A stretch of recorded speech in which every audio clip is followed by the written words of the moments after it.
Boom, hello and welcome to the Executive Protection Lifestyle Podcast, Season 2. With your host, Byron Rodgers. This podcast is dedicated to the executive protection practitioner, the private security professional. In this podcast, we're going to talk about the mental, emotional, psychological, physiological fitness that goes into being an efficient and effective executive protection agent. Whether you're in law enforcement, whether you're a mom that's looking at how to protect her children, or a father that's focused on how to protect his family, I believe this podcast has something for all of you. We might even get into some tales from the crypt, some true Hollywood stories from time to time. I'm doing this podcast because I feel the reality of this job is simple. If you really want to be good at executive protection, it's more than just a job. It really is a lifestyle. And those of you who've been in the game for any serious amount of time, you already know what I'm saying is true. So if that sounds interesting to you, enjoy the show. Out.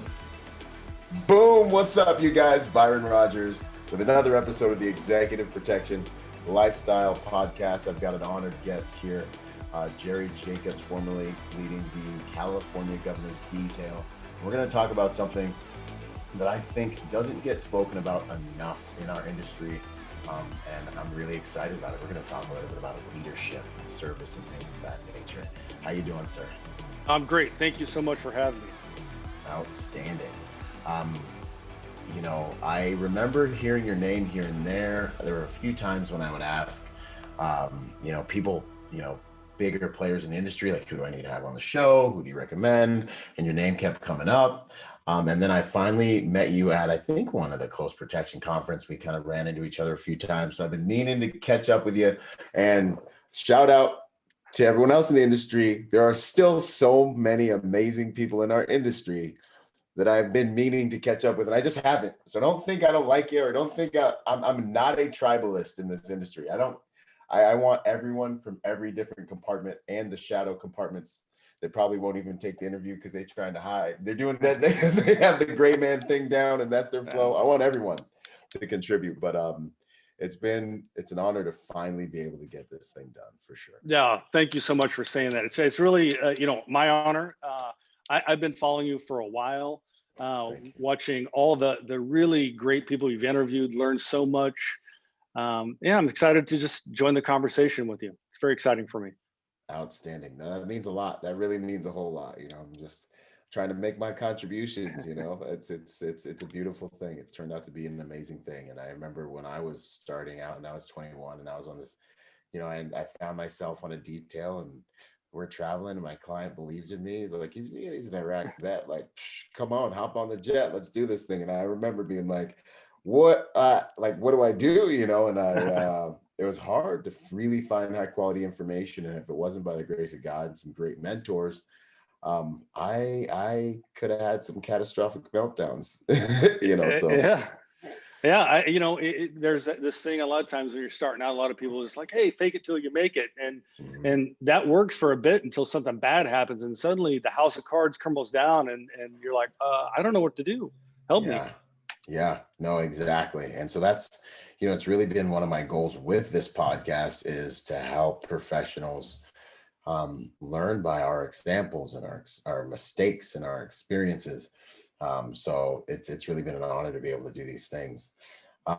So, going into my first question, the question that I always like to ask is, who are you at your core, sir? I'm sure you've heard this before. That's how I get down there. Yeah, no. As a fan of your podcast, I've heard you ask this question a bunch of times from people that I know and respect, my own mentors. And I was thinking about anticipating this question, and I tried to come up with some kind of, cool guy description of all these things. And I just realized stoic one-liner or something. Right. And I just realized I didn't have the credibility if I came up with that. It just wouldn't sound real. And so then I kind of searched, my thoughts and made me think, who am I at my core? And I come to realize what I've spent my life up until this point is really as just a servant. It doesn't sound very cool and it can be looked down upon, but I realized that that's really who I am. When I got out of high school, I joined the military. In military service, I was in service to you know, my branch, the people I worked with, my country, and even the people I met around the world. And then shortly after the military, I got into law enforcement, which is service, right? It really is what it should be. And then now I'm in protective service, which right in the name yeah, there's a bit of service that doesn't get focused on enough, that we deliver a service, and that's really who I am at my core. Outstanding. I and it's one of those things that I think deserves taking pause and kind of digging into a little bit, because I feel like, the servant, we hear servant leader thrown around, but I think that being a servant isn't always honored the way it should be. I think that people that impact this world the most are servants. I think the strongest of us, we gain strength and power and influence in order to serve, if we really want to make an impact.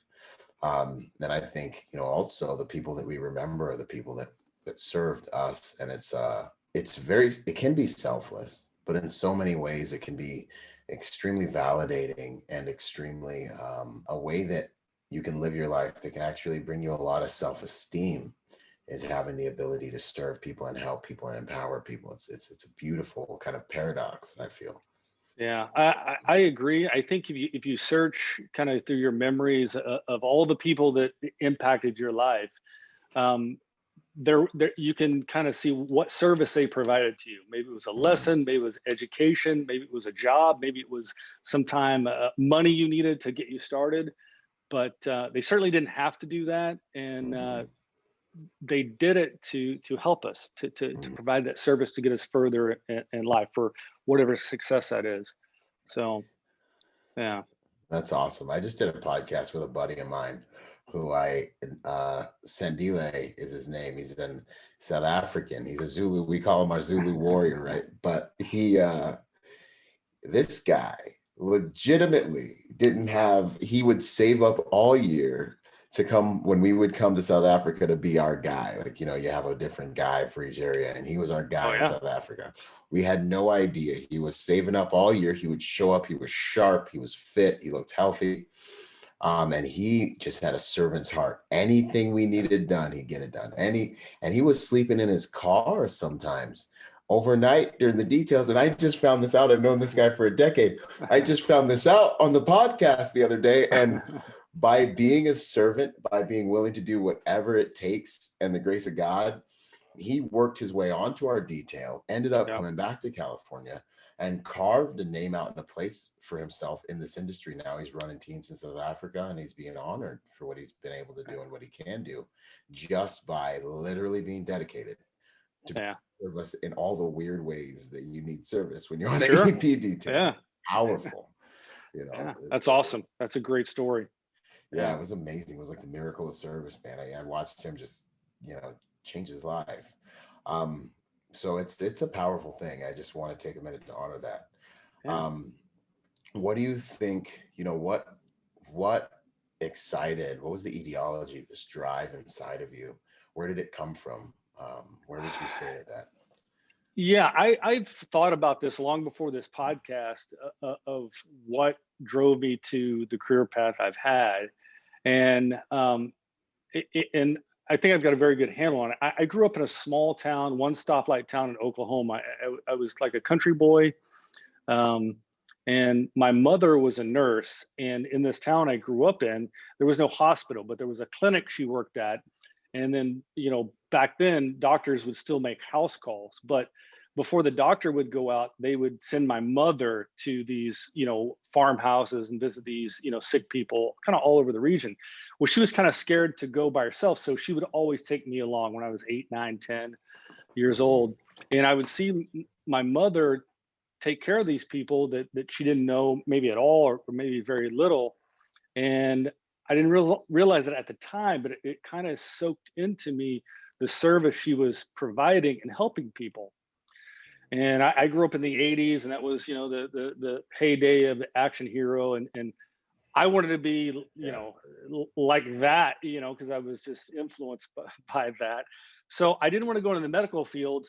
But I did want to provide a service. And the easiest way for me to do that is I joined the military and got the heck out there. And that really fueled that drive as I was a young adult going through that. And it just kept me focused on, I want to help people and serve them and do something bigger than myself.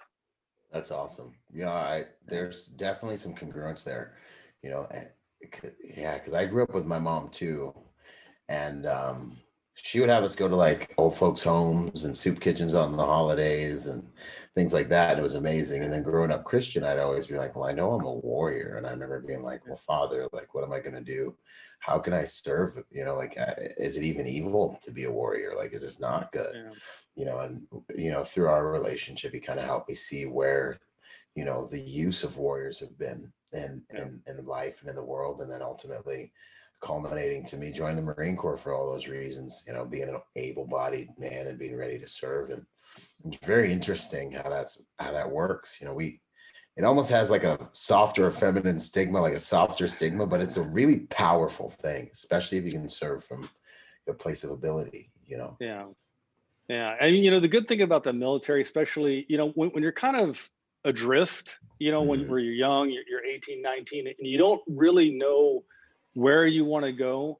The military, at least for me, and I think maybe others should, it helps you kind of get focused. It kind of shows you, for the most people, sometimes they go wrong. It kind of directs you to maybe your true north or your calling, and it exposes you like, okay, I've seen these things. This is who I want to be and what I want to do. And it gives us direction. Certainly did for me.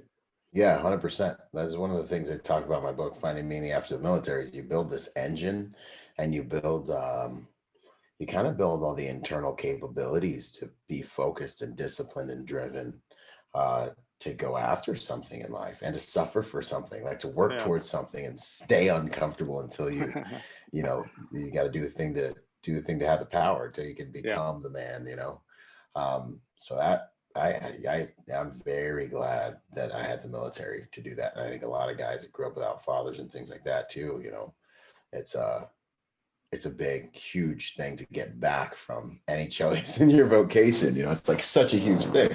Yeah. So no, that's really awesome. Let's see, what is your mission these days? Nowadays, my mission is pretty close to my my former mission. I'm still in service. I retired from the Highway Patrol a few months ago, and I had, hey, what's next? Still pretty young, so I was lucky enough to be hired by a biotechnology firm to work in their protective services program, and so now I'm an operations manager where I'm building a protective services team, identifying and developing ways to make that program better. So super excited about that. Outstanding. That's at the razor's edge biotechnology. This is kind of a world now where that digital realm is so expansive. I think there's a lot of room for private security operators to dive into that stuff.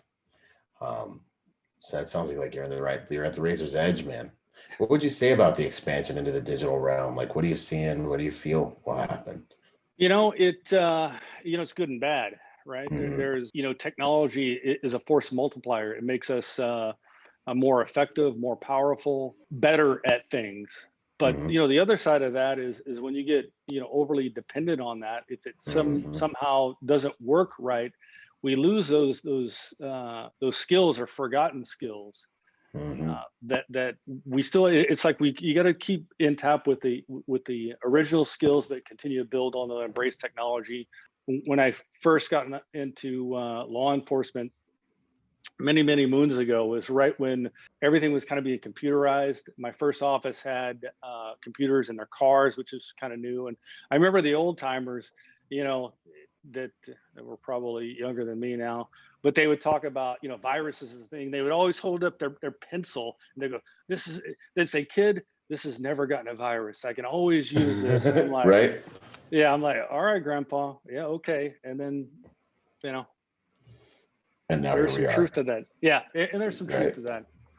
But I'm excited about technology and how we're Yeah. developing and where we can go. I mean, right now we're using technology to communicate and educate and share stories. So it's Yeah. a good thing.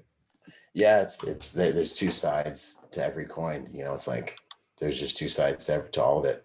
I think I remember one of the guys that was kind of like a mentor to me. He was a hood dude, and he'd been working the acting and singing flow for quite a bit. And then what did he say? He was like, you know what? I mean, I think I asked him something about social media or something, and he was like, you know what? If it can be coded, it can be decoded. And I legitimately, me and my buddy who was there to this day, who was there with me when he said it, we always look at each other whenever something weird comes up. We're like, if it can be coded, it can be decoded, man, because that's the truth.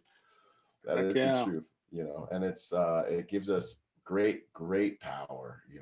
I read another quote that was like, the people that will win in this period of time we're going into aren't necessarily the people that can hold everything inside, but the people that learn to manage all of the resources at their fingertips. And I think that goes both ways. It cuts both ways.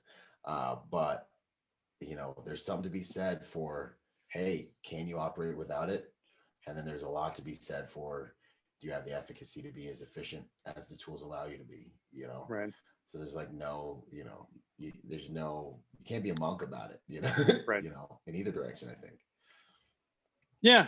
I mean, I know some people that kind of hate technology and they shun it and they believe that, if you just have the original skills, from 40 years ago, which I respect. I mean, I honestly don't know how this job was done with a phone book and all those things, but I do think, like I said before, you got to embrace some of it. You can't have that the only thing to do, but you gotta know at least how to read a roadmap, right? Absolutely. Yeah. Good stuff. So what, real quick for everybody, what's your tactical background, sir? Oh, my tactical background. You know how it is in the industry. Yeah. Well, so what's your background? Yeah, sure. Tactical wise, I'm not super cool. I've done some tactical stuff over the years. I was originally in the military. I was an intelligence specialist in the Navy, working on a Gator freighter, big flat deck helicopter carrier, carrying around Marines, getting them over to the Middle East. We'd taxi them there. So not really anything super special. Later in life, when I got in the military, I was a little younger, did some tactical stuff. I was on the SWAT team for a few years, part of the counter assault team, supporting protection at that point. I wasn't full on protection, but doing the CAT thing. And then I've just always tried to stay tactically aware, right, of things going on. So yeah, nothing super special. Just a guy. But then you went to CHP and then the governor's detail. I can't let you off the hook. How long were you with the CHP? What was that like? 30? Okay. Yeah. God. I was 26 and a half years. Wow. Yeah. 26 years just wrapped up. Did a lot of different things for them. Super lucky to have the career I did. With them, I did everything I absolutely wanted to do. And from, like I mentioned, SWAT team, investigations, canine handler for several years. I was lucky enough I ran the canine program for statewide for years. I worked, I was a state narcotics agent for a while, working narcotics in the San Francisco area. And then pretty much the last portion of my career for 7.5 years, I was on the governor's detail as a supervisor, a manager, and at the end of it, I was the commander of it. So man, had a good run. Good to go.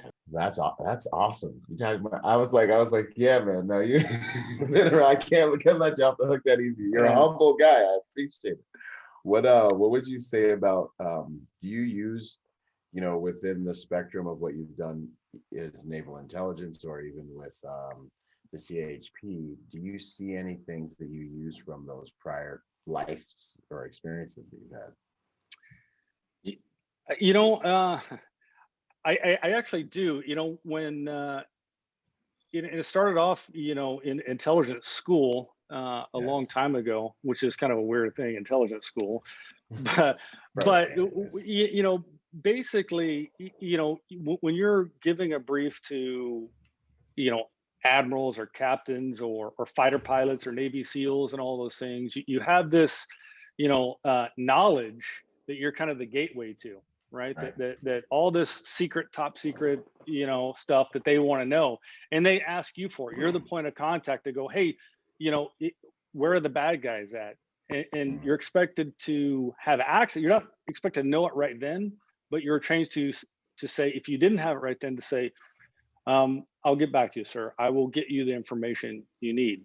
So you were expected to have a good working knowledge, but a lot of times they'll, you know, ask you something tactical that you just don't have, but you've got to know where to get the information and be able to, you know, sir, I don't have that information right now, but I will get back to you and you better follow up with it.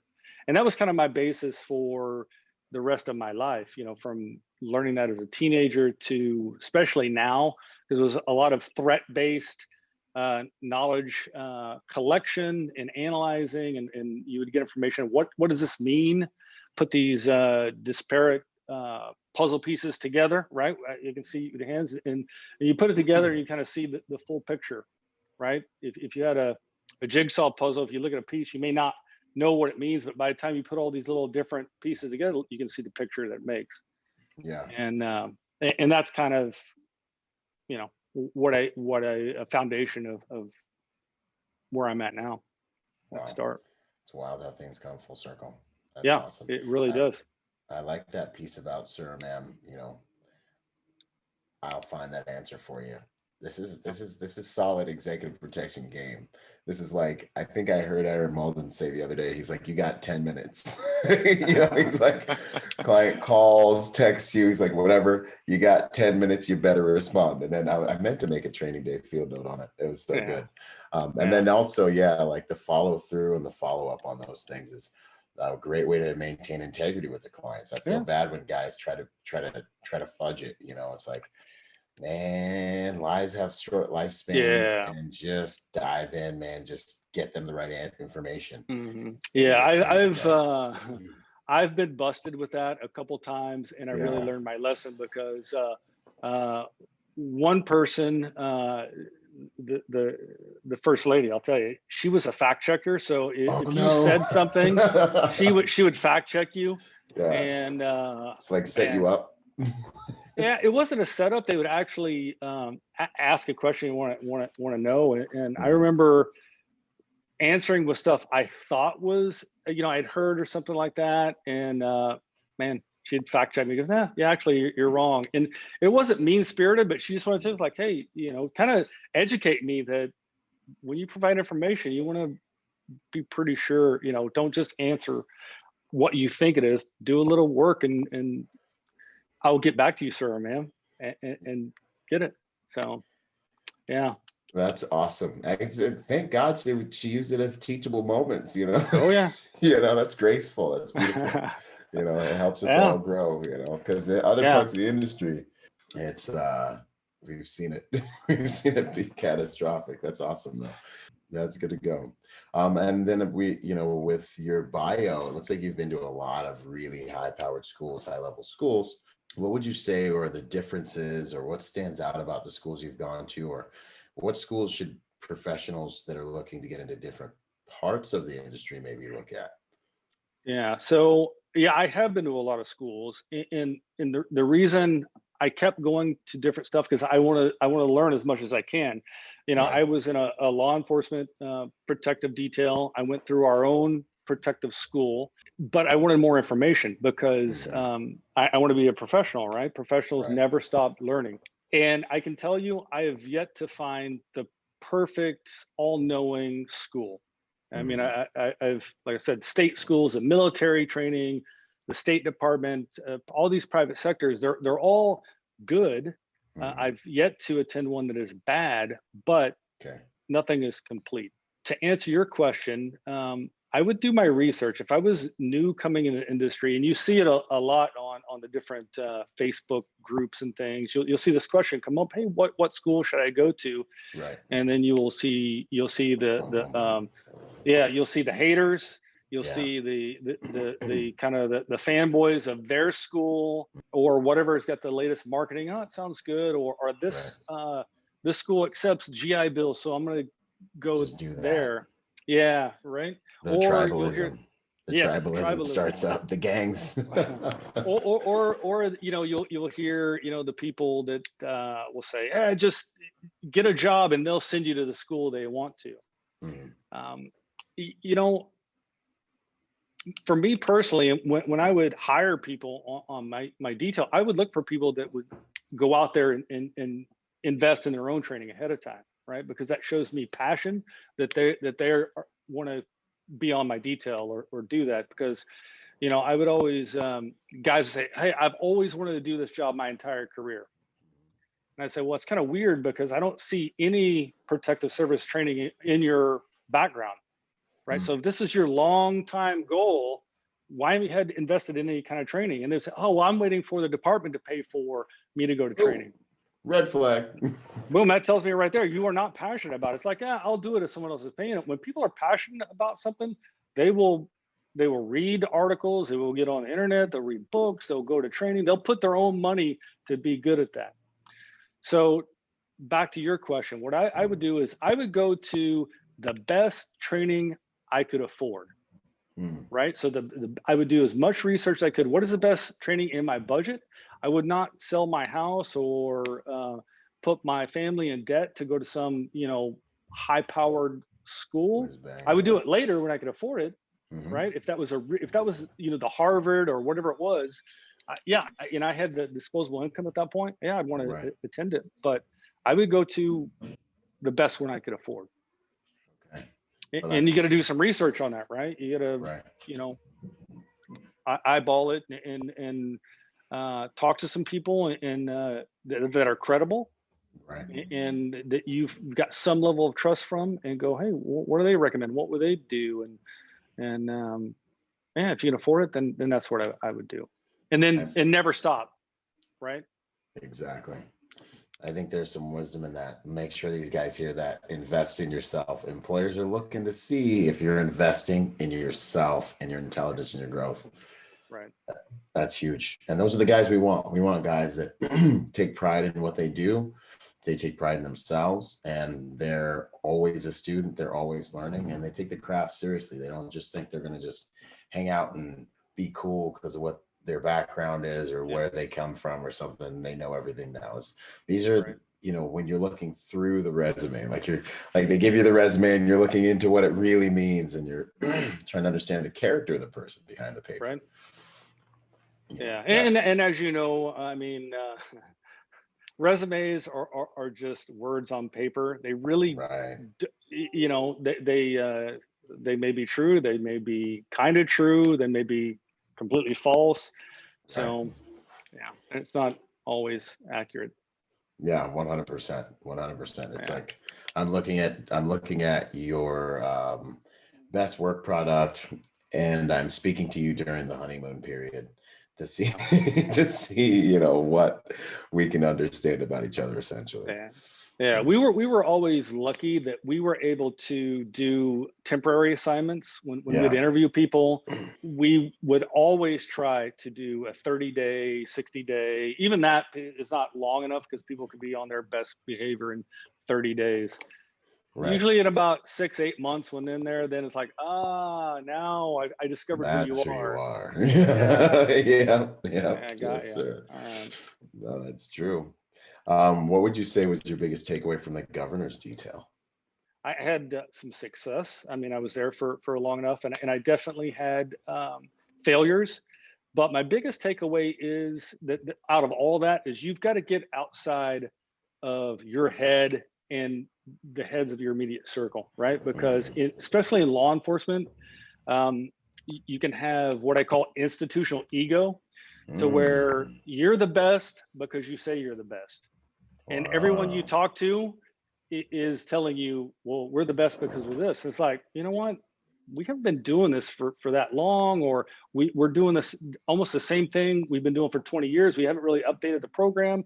And so you need to look outside of your sphere of influence. And I would see that to where we're like, oh, we we're doing what we're doing. And I checked with, the Nevada Highway Patrol or the Texas, but it's virtually the same thing. And there's a lot of incestuousness there that you're receiving the training from the same people, and you get this kind of group think. And so one of the things I did almost right after I settled in, and luckily for me, I had a boss that allowed me the ability to move around. I reached out to the private sector, and specifically, we were very fortunate that Silicon Valley's in California, and there's a lot of innovative, smart people out there.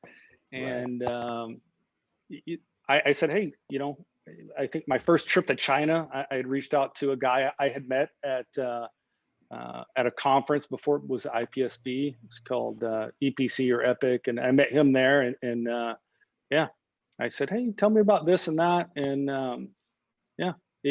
you got to reach outside your group. It's really not necessarily in your comfort zone. And then certainly if you're a leader, there'll be pushback from, the people you work with because they're comfortable, right? Right. I remember sending a couple of guys down to this detail to look at their operation, their residential security team and some things like that. And, one of the guys, one of the little informal leaders in my team was like, oh, so we're going to go learn how Google does things like that. Very derogatory. Yeah. And I heard back to it, I go, well, it's not Google, but, if they'd let us go learn from, we should, because, they're pretty innovative. And if we're going to say we're the best, then maybe we should, prove it by sharing information and growing and kind of benchmarking. Yeah. No, I think that's wisdom, completely, totally. Because I believe we see that kind of tribalistic, our way is the only way, the best way all over the industry, and I've, especially since doing this podcast and interviewing different people around certain things that I was always taught were like, no, never do that, and never do this, and never that. I've really had my eyes open to, well, for some guys, actually, this makes pretty good sense to be like this, or to use this term, or like to take this approach. And I'm like, and then I've really had my eyes open to crushing a lot of dogmatic and like tribalistic ideologies that have like seated themselves inside me as a professional. I think that's wisdom. And then I have one buddy who's like really good at everything. Like he's just really good at everything. And I'm always like, I'm going to go train with this guy. And he's like, what are you doing? And he's like, what are you going to learn from him? I'm like, I'm going to learn stuff. I can learn from anybody. Okay. Yeah. I can learn from any situation that happens in life. It's a matter of perspective and keeping the cup half empty, and I'm like, I want to learn from as many professionals as I can so I can have these tools to choose from, because situation dictates tactics. I ain't got a crystal ball, man, and I know I'm not that smart. You might be, but I'm not. So I'm always like, let's get after it, man. Yeah. When we're around certain people and you talk about, tactics or techniques, some people will go, well, you know what, I would never do that because we only run one man details or this or that. And it's like, you even talk about motorcades, like, I'm solo. I'd never run a 2-car or 3-car. Like, well, what if your protectee got in with another protectee and now you're following them? That's a 2-car motorcade. You should know how to safely follow and do things. And, you come together and suddenly you are a 3-man, 4-man. But more than anything, to be a professional, you should study all levels, right? Because if you're a doctor and you may specialize in some form of medicine, pretty much the doctor also knows about other forms of medicine. He knows a working knowledge of it. It may not be his specialty, but he kind of knows about it, and he continues to learn, reads the journals. And that's, if this industry wants to be a professional industry and we want to be professionals, and we have to seek out more knowledge, just constantly growing and exposure to different topics and fringe ideas, okay, I never thought about that. I may not do that. It may not work for me, but I'm glad I know about it, and it makes me more knowledgeable. Yeah, 100%. I couldn't agree more. Like, if you're gonna pour some pride into something, pour it into Right. the fact that you can learn from anybody, not the Yeah. fact that you think you know anything. Minds are like Right. parachutes; they only work when they're open," Yeah. said someone wise man. I think it's actually from a song, but I don't remember. I Hey, remember it. wherever you get wisdom from, it's, it's there. It's still priceless, right? So I Yeah. sit here. I remember when I was a little boot in the Marine Corps, and we're doing the bounding and cover, and we're like, "I'm up, he sees me, I'm down." Pew pew pew Yeah. pew. I'm up, he Yeah. sees me, I'm down. Pew pew pew. And I remember being with my buddies and just being exhausted and being like, "This is so stupid. We're gonna go and do mount. We're gonna fight in cities. There's gonna be cover everywhere. Yeah. There's gonna be." We're going to be getting in fights. We're never going to ever use this. And then I'll never forget, we're sitting there and we start taking fire and we're in the middle of the stinking desert. And they're in the buildings, we're in the desert. And I just remember running and here we go. And I'm up, he sees me, I'm down, cover fire. And I just remember being like, I come over there, I'm like, I can't believe we're actually doing this, to one of my buddies, and we all just like have a laugh and keep fighting. But yeah, man, Yeah. I don't have a crystal ball, that. Yeah. Thank No. God I've kept my mind open. That's funny. Yeah. Everyone says, well, we'll never do that until we do it. Right. Yes. It is. And especially as you grow in your role to supervisory or leadership roles, you want to have a broad base of knowledge that, Absolutely. as things get presented to you, you want to have some knowledge that you can draw upon to at least form a game plan. 100%, because you don't be staring at that client when they ask you some curveball and you're like, another question just popped into my mind. I think I should ask you, especially because you have such a huge experience base with putting teams together and things of that nature. What do you look for in a protective agent? Like, what traits, do you find to be most attractive and enticing? In my school, we talk a lot about resumes and a lot about Mm-hmm. intangibles and value in those things. But what have you been looking for and found value in individuals? Yeah. So, resourceful, number one, right? Resourceful and resilient. Can you, first of all, resourceful, you get wild, requests sometimes. You could be in,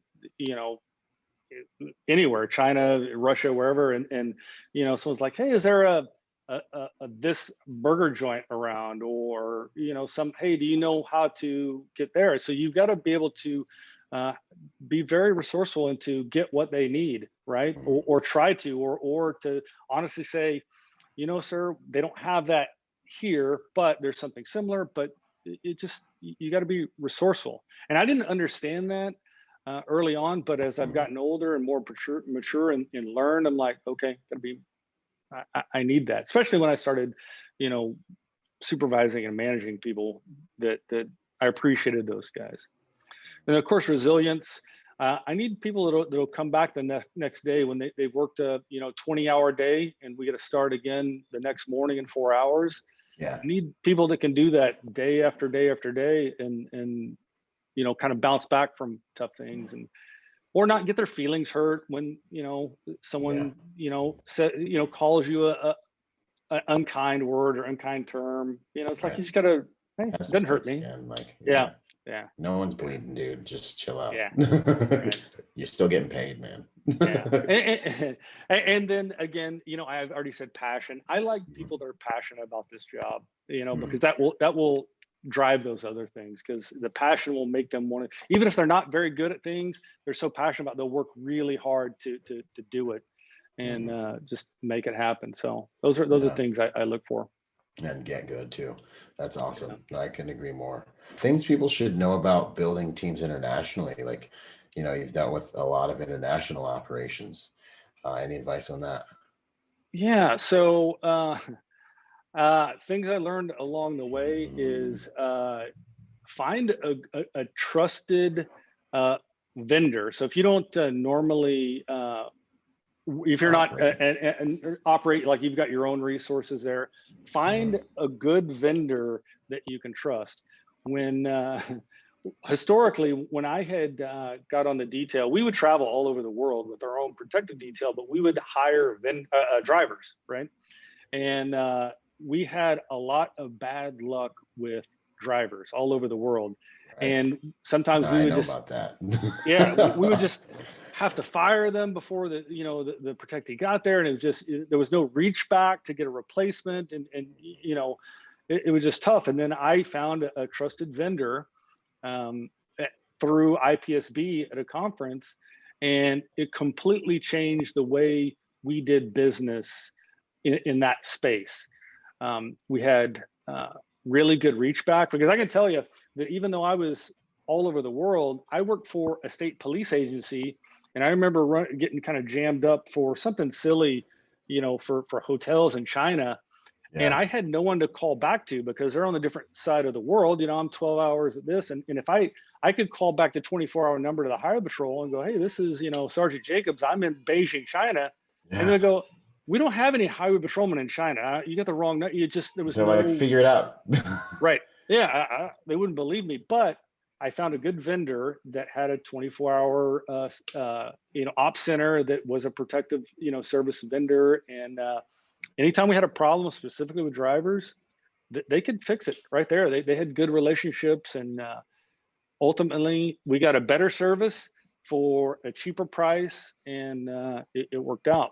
So nice. That's what I would say is get a strong network, or tap into a trusted mentors network, right? Mm-hmm. If you've built these relationships, yes, are very broad based, you can tap into their, hey, who do you know that's in, Russia or Ukraine or this and that? And a lot of times that's why I reached out to the tech sector, because they go to all these places that we traditionally had not been going to.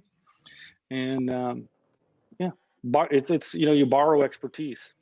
Yeah, that's awesome. That's 100% valuable. The network gives you capabilities far beyond what you've earned. So that's one of the major benefits of networking, because I haven't been in this industry long enough to have all that influence and reach, but fortunately through relationships, which I find to be one of the most valuable equities in any game, we can get a lot of amazing things done. That's really good advice.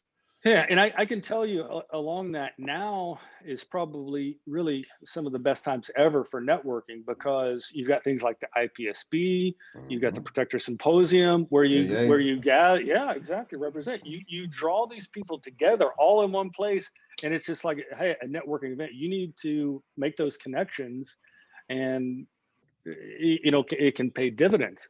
Because the way it used to be, you would meet people by running into them at events or other details. Yeah. Right.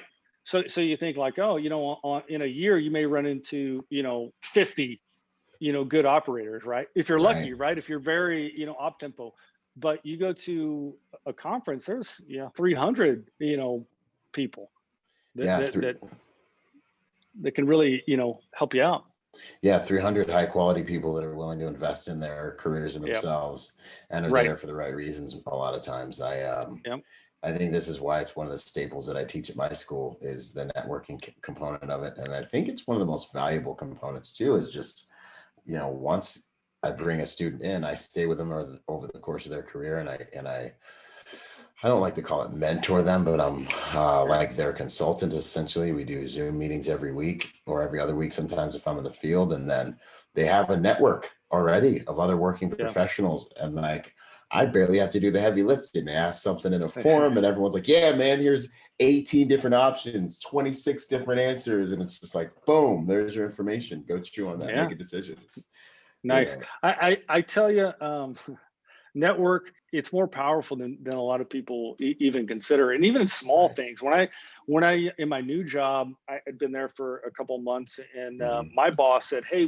do you have a connection at Harvard? Because we had a scientist that we come from, and they want to do a little just tap into where they came from. And I said, well, give me a minute. So I started going through my mental Rolodex, like, who do I know that's back in that area? And Jerry Boniello, who's out there. I met him at IPSB conference. I shot him I think a LinkedIn message or whatever, and I said, hey man, we don't know each other very well, but I was wondering if you got a contact at Harvard and Princeton. He goes, sure, here, and sent me 2 names, and then right off the bat, it's like 5 minutes. I was able to share that with my boss. He's like, "Oh, you're amazing. Right. How these things are like, yeah, that's the reason you hired me." And it's just Yeah, like, that's why I get the wow, big bucks, 3 yeah, right. points.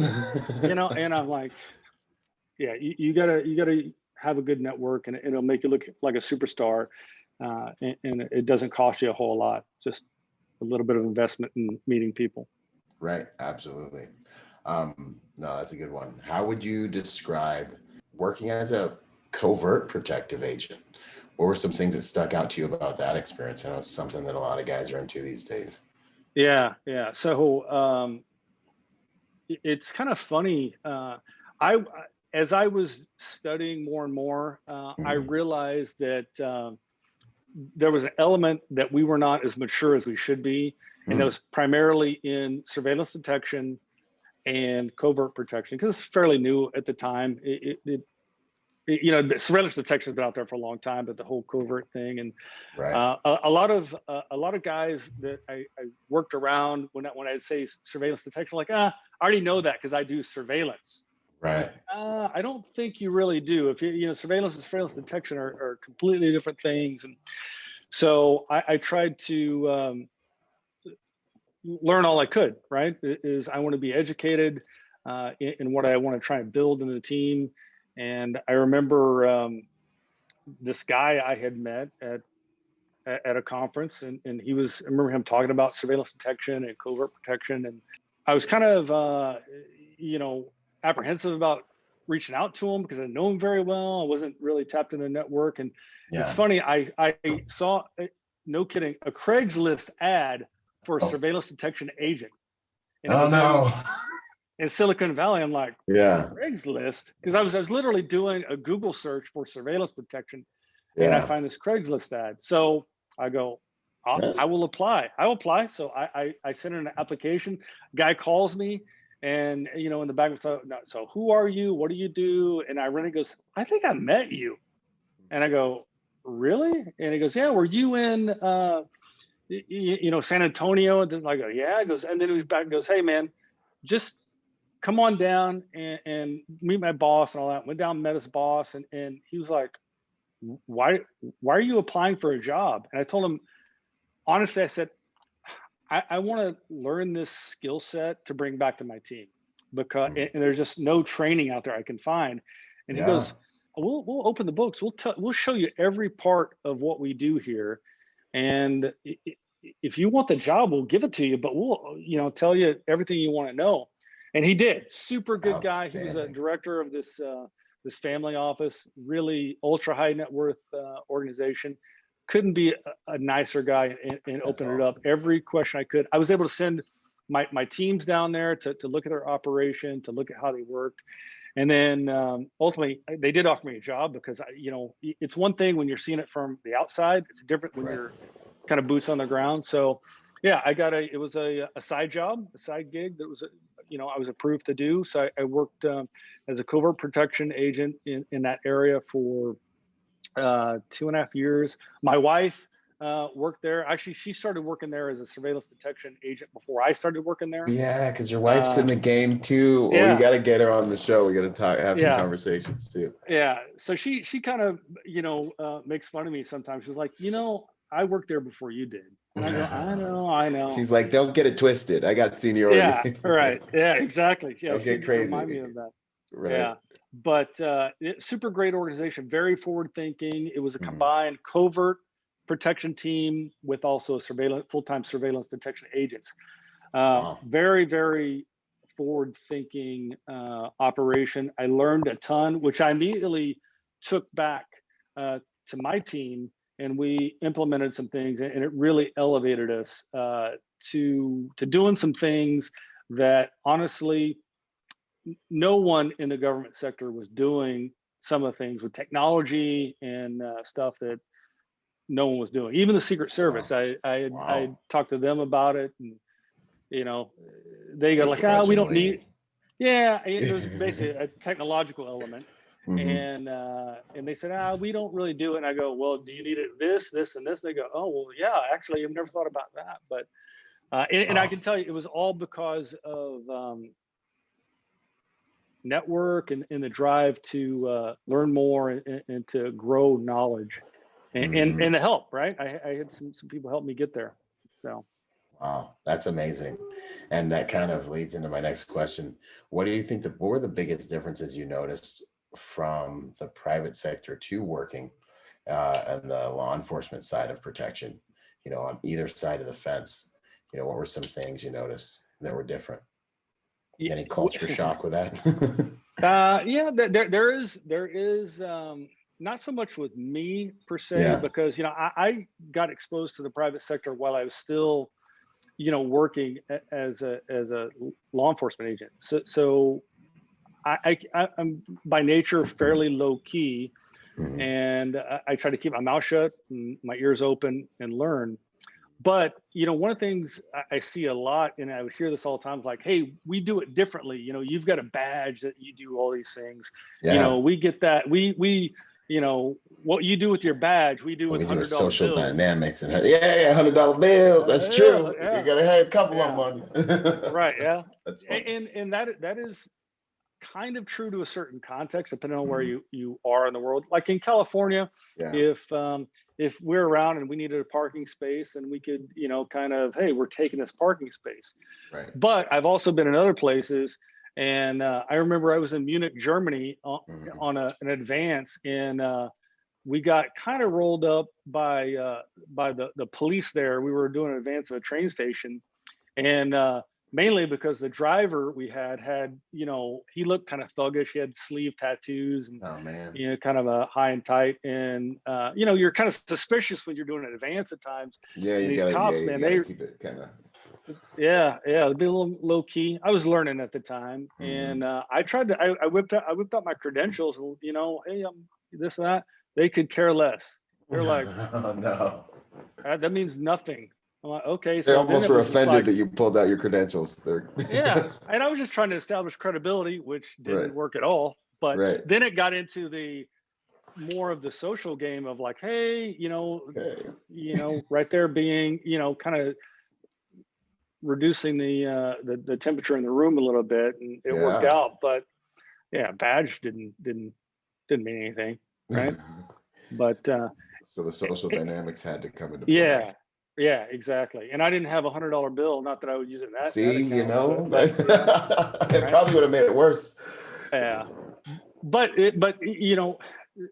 that's kind of a myth in the private sector, how law enforcement does business. Like, oh, you just use your badge to shut things down, and it's like, not so much.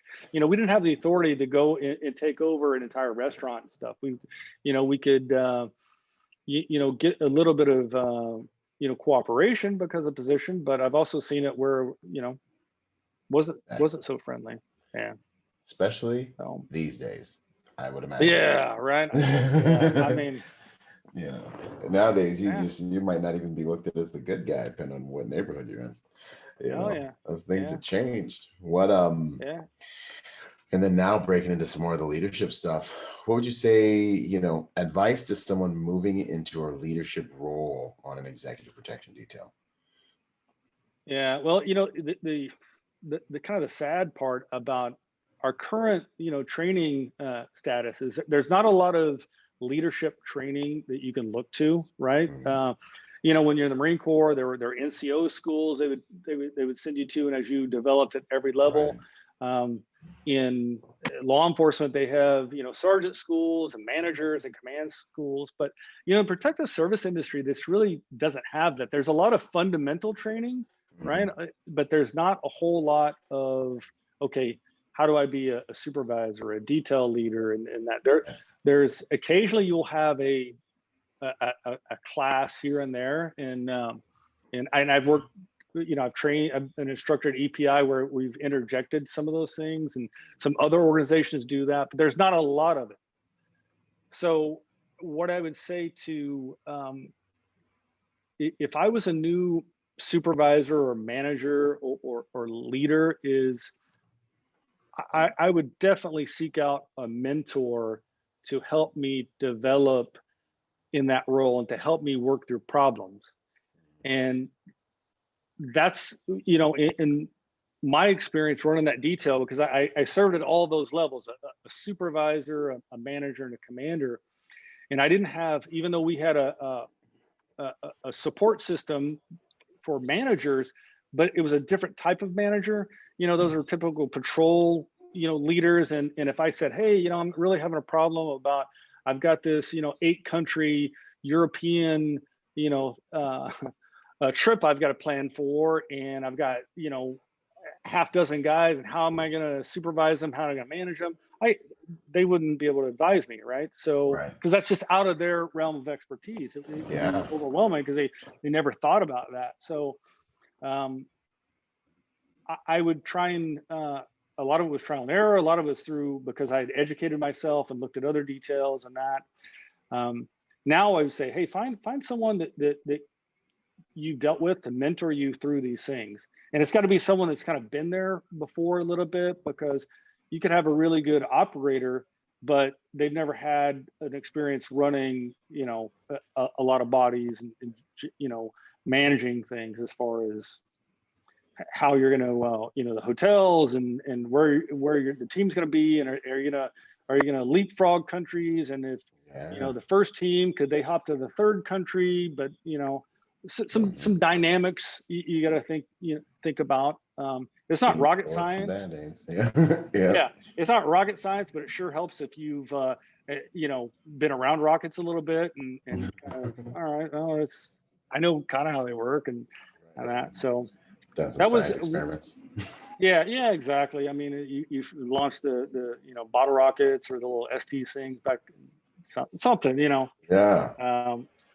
That was one of the things when I had started, and I still do a consulting company, basically for that, kind of targeting, helping supervisors and leadership. Hey, you got a problem? That's just a sounding board, right?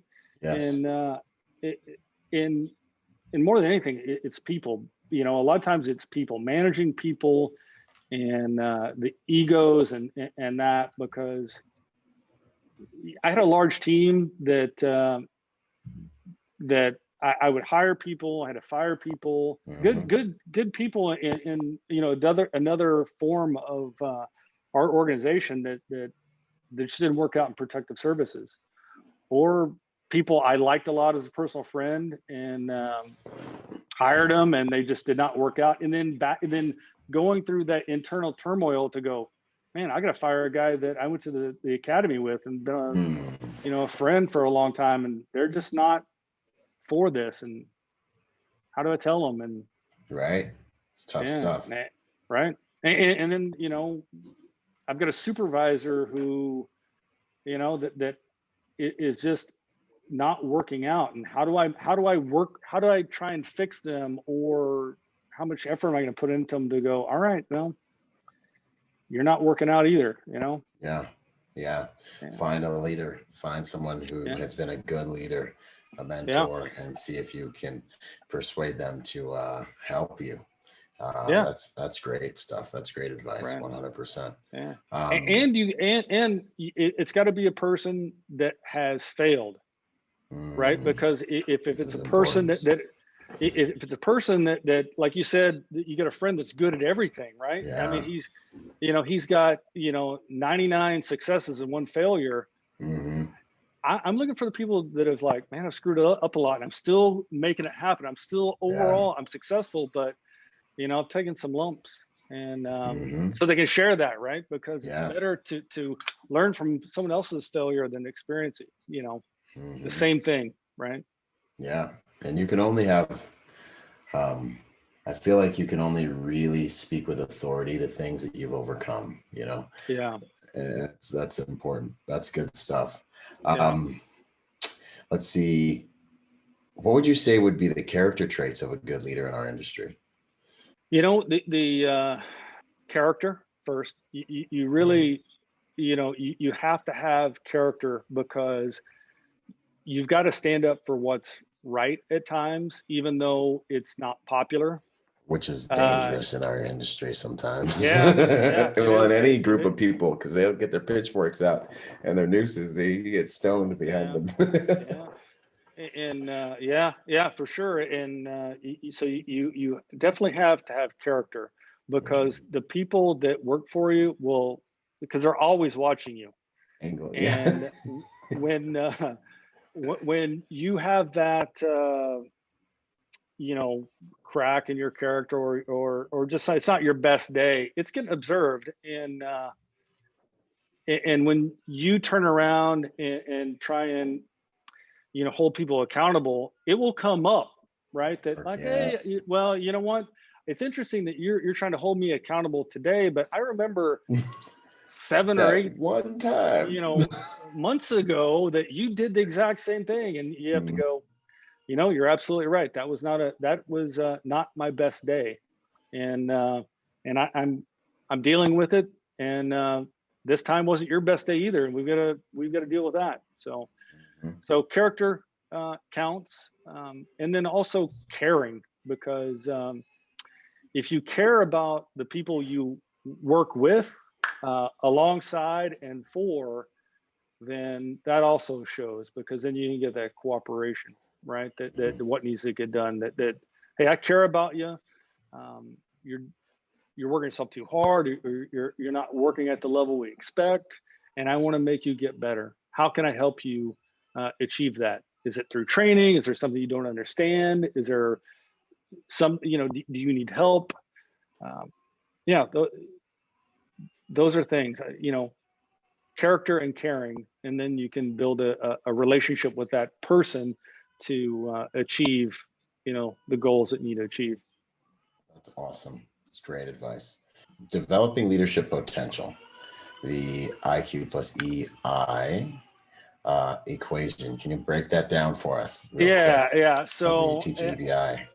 Yeah. So I do my best thinking when I'm in the shower.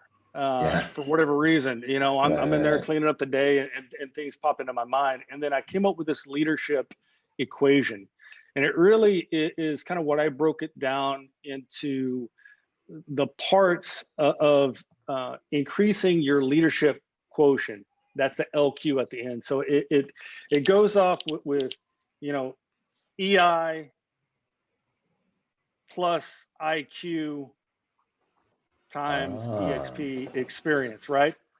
So the way I look at that, it equals your LQ. So the first thing I look at is, EI, your emotional intelligence. That's all your soft skills, really, where what type of person you are. Those are your people skills. And so a lot of times, we look at people like, oh man, that such a good dude, as like Chris Story, you guys mentioned, like, good dude cred, man. Yeah, right? Good dude equity. Good dude. It's important stuff. Right.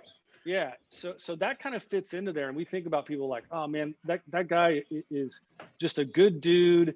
He really knows how to talk to people. He could sell, ice cubes to Eskimos, like all these kind of things. He knows who he is. He's got the self-control. Right. All those things that kind of fits into your soft skills, right? Of what type of person. Character falls in there, right?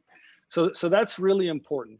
And then the IQ is not necessarily how smart you are, but that's part of it. But it's also what you know, right? How have you gone to, protection schools? What is your knowledge base? Have you conferences? Just what is your knowledge in protective services? So that's the first things that in that little equation that I have is like, hey, are you really knowledgeable about protective services in that?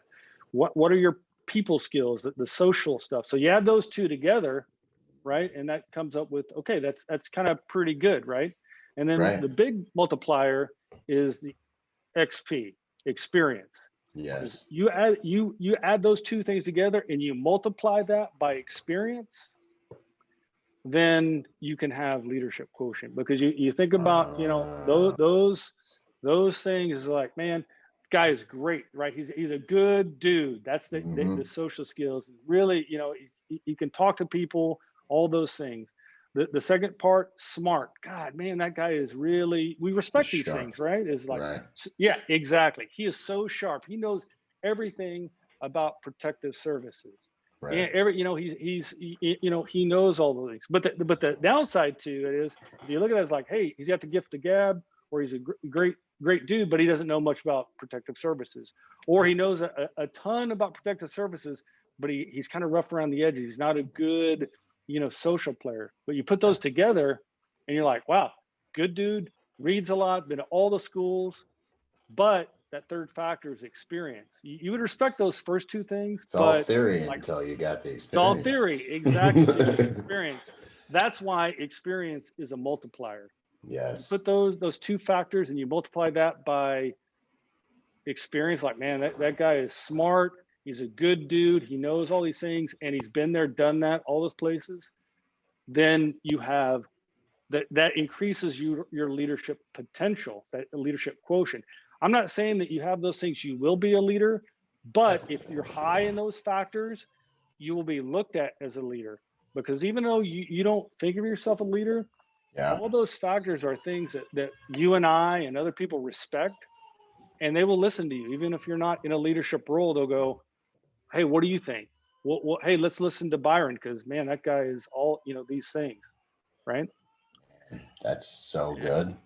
And then I evaluate people when they tell me, hey, I want to grow in leadership. I'll look at those factors and I'll go, well, okay, you've been to the training, you got a lot of experience. This is the factor you need to work on. You need to work on your social intelligence, but so I'll look on all those things, right? It's like one of those three factors, if you focus on, it may just be more experience. You're doing all the right things, just more experience. But that's how I kind of broke it down into just three simple things. That's awesome. It's true. It's one of those truths you hear and you're like, that is exactly what that is, And because it's like you get to a certain level and it's like everyone's, somewhat smart, but the emotional capabilities that people have or don't have get them knocked out of the game. Or you get a guy that's like a really good dude and you're like, hey man, I really like this guy, but like he's making technical errors, I feel like I can teach someone. I've had to do both, actually. I've had to teach someone the emotional component, like, hey, look, this is one of the things I focus on in my curriculum is just managing expectations and, clearing out the ideas you may have about what you're about to do in this industry and helping you understand what you're really going to probably be doing. But to understand, have both of those components be interlocked and then supercharging it with experience is really, because that's, your experience is something that really crystallizes and proves these theories and all these things. That's awesome. So I have a little hour block on that equation that I've taught at EPI a few times, and in a lot of people, they're sharp people. They'll go to some EP school and they're like, man, I'm gonna hit the ground running. I'm gonna be, the top of the game. And I go, you know what? You that last factor is what you did. That's experience. I said, you have West Point, the Naval Academy, and all these things. They are literally leadership factories. But you know what? They graduate first lieutenants or second lieutenants. Excuse me. They don't graduate generals, right? But through experience, they grow into these great leaders. Yeah, that's true. And or you get the guys that have all the creds in the world that are like way cooler than you and sexier than you and more, BA and have the tactical ES background, and then they get on the job and they're like, I can't, and they're just like, I can't do this. I hate this. Like I had to go and get a coffee the other day or whatever it is. Like I had to put a car seat in the car. I don't put car seats in the car. I'm like, probably it's my friend. Right. I've had a ton of guys I work with. I mean, just, tactical guys on the job. They're like, man, how did you do that job? I mean, I could never do it. I don't want to kiss people's asses. I'm like, it's like, well, it's really not kissing ass. I mean, it's, it's a rendering pretty much service. Exactly. I mean, it kind of says it on the side of our cars. It says, safety, service, and security. It's pretty much right there. I'm just doing it. How did you miss that?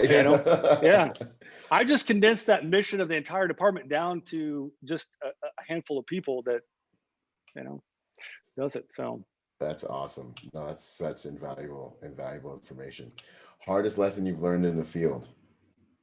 The hardest lesson I've learned is you need to address a problem early, because if you don't, it's like cancer. If you don't get that first little bit out, it's going to kill you. Mhm. And I learned that very hard. I let some people continue to develop down a road that for whatever reason at that time I was not smart enough or strong enough to address that problem, and it just grew and grew until it just was Big bad. dragon. Yeah. Yeah. Kill the baby dragon. And Go to its lair and kill the baby dragon. Like what's his right Jordan now, Peterson right? says, man, go kill that thing right now. Yep. Yeah, exactly. I mean, you look about like, hey, regrets and things, and I lost good people from my team because I let other situations just develop and develop till it ran them out. I'm like, that was bad leadership on my part. Mm-hmm. And now because of that, now I'm gonna I will never let that happen again. Right. No, I dig it. Proudest moment you've had in the game, and then we're into the closing questions. The proudest moment I had was there was an officer I worked with. He's still on the detail, that I was really trying to forcefully mentor him into developing, because he was a good dude. Yeah, he was a good wanted dude him to succeed. and He wanted it more than he wanted it, maybe even. right. And I was trying to, and he'd been on the Schwarzenegger detail when it was the governor, so he'd been around for a while. He had that level and so he'd done some really awesome things, and I was trying to get him to develop, to open his eyes, like, hey, you are operating at high level, but your cup is only half full. And he was thinking his cup was filled to the brim. Yeah.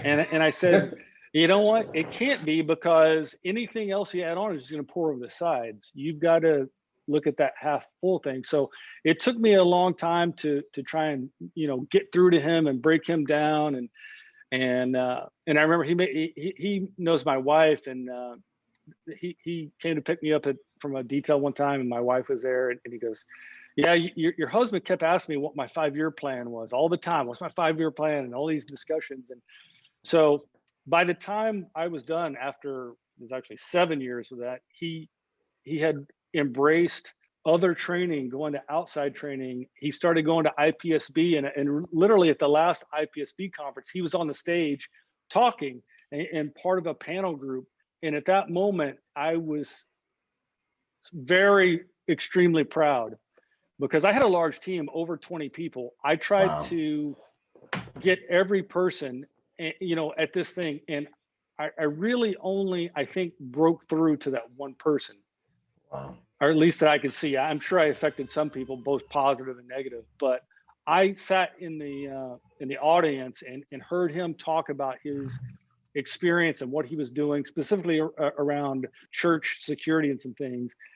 And I was proud. I was beaming, because even though I was, at that time, I was no longer in his chain of command, I could sit there and go, he drank the Kool-Aid, and he's gonna give that Kool-Aid to more people. And all I want to do is go, hey, learn more. Never cease to learn. If you're passionate about protective services and doing this job, you've got to be a professional, and you got to continue to learn and never stop. And that's awesome. Out of everything I did, every cool guy stuff, that, as I'm sitting here thinking, I'm still like, man, so proud of that. Yeah, that meant the world.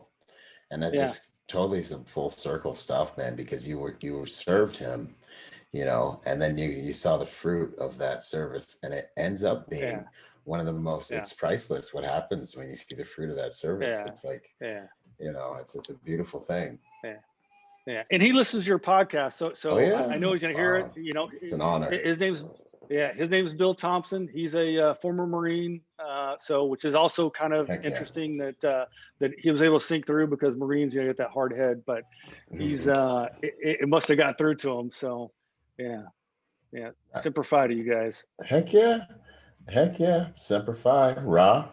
I love it. That's good stuff, man. That's awesome. And I feel the same way anytime I see any one of my, I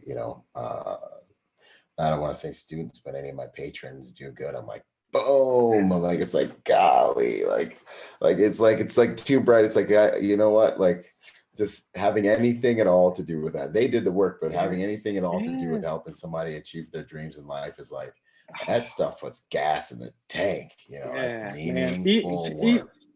Even if it's just a small bit, right? Yeah, I just they're excited helped about out a little bit, right? Yep. Then you can go, yeah, you made it. It's awesome, right? 100%, 100,000%. What would you say? Who do you nominate? Is a new question I've been asking.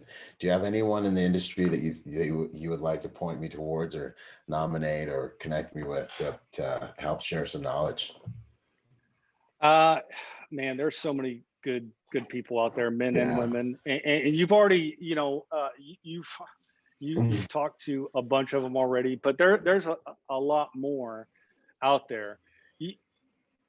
There's a guy, and I don't know if he would come on and speak, but there's a guy up here named Mike Spearman. Mike has been he's been around, he's been in the game for a while. Done a lot of cool stuff. Celebrity, just he's a good guy. He's a good dude. He's a good dude. All right, good to go. He's a good guy. He's he's a good guy to talk to, if you will. Yeah, I bugged him about it. We were talking like a month or so ago on trying to get some stuff done here and there, and I was like, hey, and he said he would, so I got to follow up. He's another one I got to follow up and be like, hey, let's do this thing, man. Let's just put a date out there and start kicking it around, because these dates in our industry be moving around. But good. Yeah. So he's on the itinerary. That's outstanding. I'm sure this will get back to him. He's funny. Yeah. Too. Well, he's a funny guy.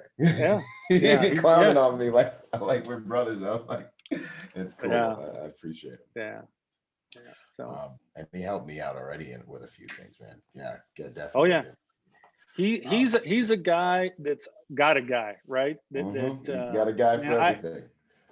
I've reached out to him and just go, hey, I need this. He goes, hey, I got it, no problem. This is it. And he knows he can do the same thing for me. I don't got all the guys he does, but if there's something I can help out with, or anyone, I want to help him, because I believe in karma, and the more people you help, the more people you serve, then it's going to make everything just a better place. 100%, 100. It comes around. And that's how I was on the phone with him. Is we were doing the same thing. Like, hey, you got a guy? And he's like, you got a guy? And I'm like, yeah, we got a guy. He's like, I got you. I'm like, this is the way the world's supposed to work. Yeah.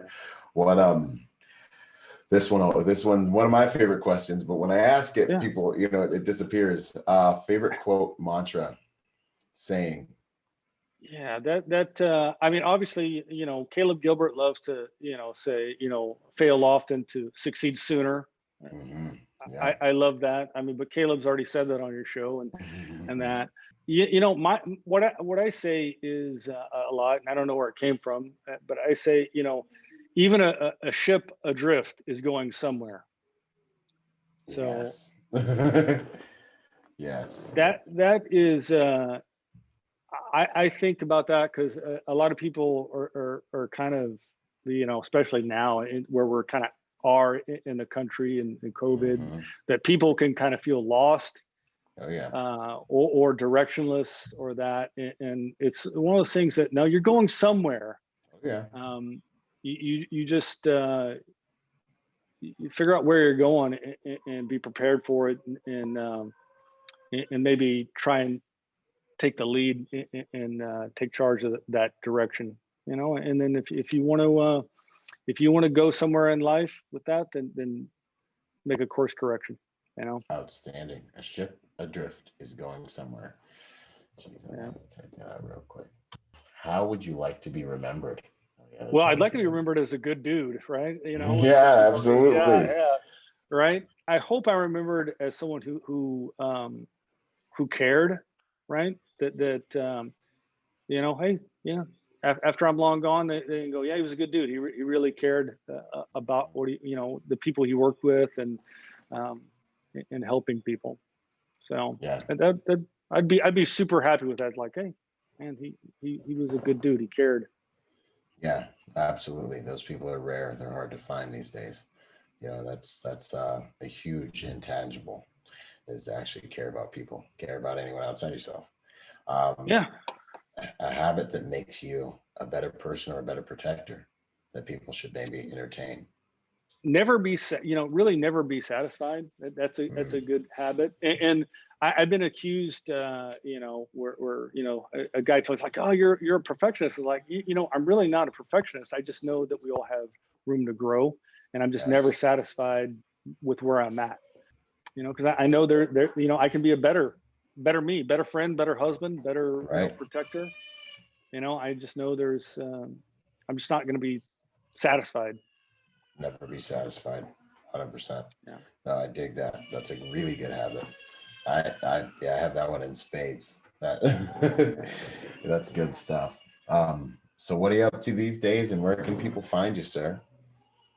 You know what? The best way to find me is on LinkedIn. Just, connect with me on LinkedIn. I put out some, thoughts on there occasionally, and I certainly like to help people out. Right. So that's really the best way. Reach out, connect. If I can help you, I'd be more than happy to share information. Occasionally, if you're out at EPI, I may be there teaching a class at NIN. If not, I'm just going to try and make it through this world and be the best I can be. Heck yeah, that's awesome.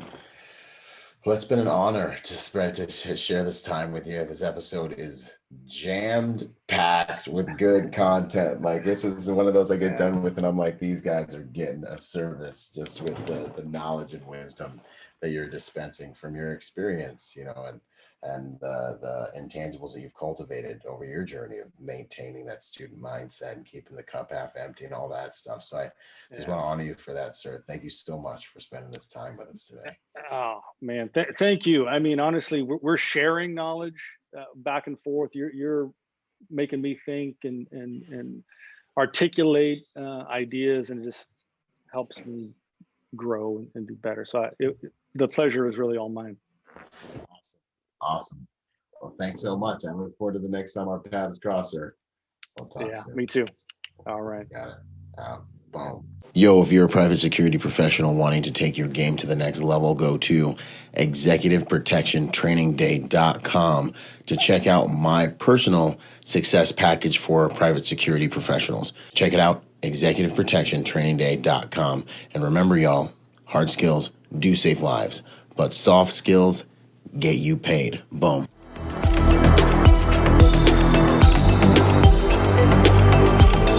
Boom. And to support this podcast, go to executiveprotectionlifestyle.com and contribute to our Patreon account. That Patreon account is what helps me make this podcast possible, contributing to this brand, what we're doing here, making it so that I can bring better guests on, making it so that we can plan more events and just expand the contribution to the private security industry, and also to making America a safer place. Do whatever you can, contribute whatever you can, because it makes all of these things possible. Thanks for those contributions. Yo, and before we go, I got a shout out to the sponsors, starting out with Primary Weapon Systems, PWS. They truly are the evolution of the rifle. Use Byron for 10% off. Grayman & Company, the most comfortable tactical suits in the game. Use Byron for 10% off with them. Ballistic Theory. You're going to start seeing a lot of stuff with me in Ballistic Theory because they got good ammo for good prices. Use Byron for my discount with those guys as well.